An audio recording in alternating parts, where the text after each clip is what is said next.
For Valentine's Day this year, my wife Jackie was kind enough to get me a wine for a blind tasting video. Apparently, we have a white wine. Let's see if we can get this one.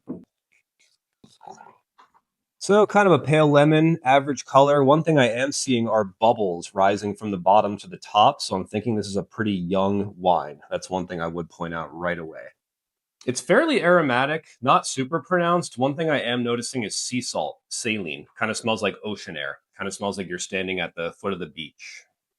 There's definitely stone fruit. I'm getting peach. It's kind of like a really ripe white peach, kind of almost like juiced peach in a way, like very, very ripe.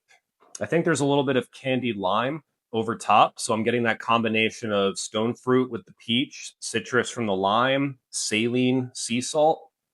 I'm kind of already honing in on what I might think this is.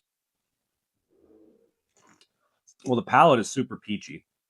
It really does have that like white peach going on. It's a little bit waxy, like a little bit sticky. The wine kind of sits on your palate. There's like some phenolic texture to the wine. I feel like the more I swirl it, the more the lime zest comes out. It's like more citrus as it opens up, but on the palate, that peach is really sticking around. I think the texture is going to be the key to this wine. I might not get it right, but that thickness, that waxiness, like I'm thinking about waxy grape varieties and I'm thinking about like Albarino, Viognier. I don't think it's aromatically intense enough to be Viognier, but I think it's something that's waxy and dense. Another grape that comes to mind is Chenin Blanc, but Chenin Blanc doesn't usually give me all the peach and all the lime. Usually Chenin is all apple, and I'm not even really getting a lot of apple on this wine. Kind of like I'm going to add floral, like honeysuckle, white blossom to this wine. So white flowers, peach, lime zest, saline sea salt, and a waxy, thick mouthfeel. I think I'm going to have to go ahead and call this one Albarino. And you might as well say Albarino from the home of Albarino, which is Rias Baixas in Spain.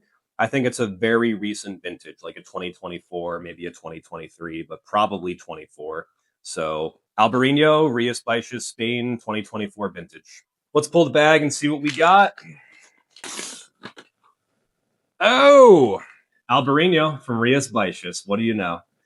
When it comes to this grape variety, you almost always have to assume it's Rias Baixas. So even though I got the variety, I feel like the region is fairly easy because very few people grow this grape variety outside of that area. What really gave it away for me was the texture. Albarino has a lot of aromatics, like many white wines, but that thick, waxy, dense, kind of almost honey-like character, that's very unique to this variety. That's kind of how I helped put this one together overall. What did you guys think this was at home? Did you get it? What did you think overall? Let me know your guess.